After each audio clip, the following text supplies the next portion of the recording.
ఈ సమాజంలో farm land మీద ఉన్న నెగిటివ్ ని ఎన్ఎస్పి కంపెనీ మాత్రమే పాజిటివ్ చేసుకుంటూ వస్తుంది. అవునా కదా?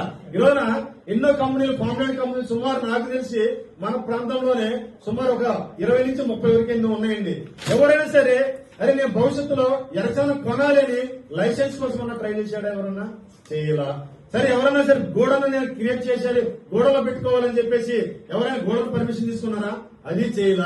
అరే నేను భవిష్యత్తులో నా కస్టమర్లకి నేను న్యాయం చేయాలి, ఇంత వుడ్ వస్తుంది, ఏం చేయాలని చెప్పేసి ఎవరైనా సరే నేను ప్రొడక్ట్ తయారు చేస్తానని సుమారు నా చిన్నప్పటి నుంచి కొన్ని కంపెనీలు చెప్తానే ఉన్నాయి, కానీ ఇవాటి వరకు కూడా అలాగే చెప్తా ఉన్నాయి. కానీ ఎట్లా అరచేతిలో వైకుంఠం చూపిస్తారు చూసారా, అట్లా చెప్పుకుంటూ పోతున్నాయి. కానీ ఎవరైనా సరే ఇండస్ట్రీని పెట్టాలని లైసెన్స్ తెచ్చుకున్నారా? ఎవరు తెచ్చుకున్నాం? మరి ఇప్పుడు భారతదేశంలో ఎర్రచందనం కొనేటోడు లేడు అన్నప్పుడు ఎన్ఎస్పి కొంటుంది అని భారతదేశంలో దశ మార్చగలిగిన కంపెనీ నంగసాయి ప్రాజెక్ట్ అండి.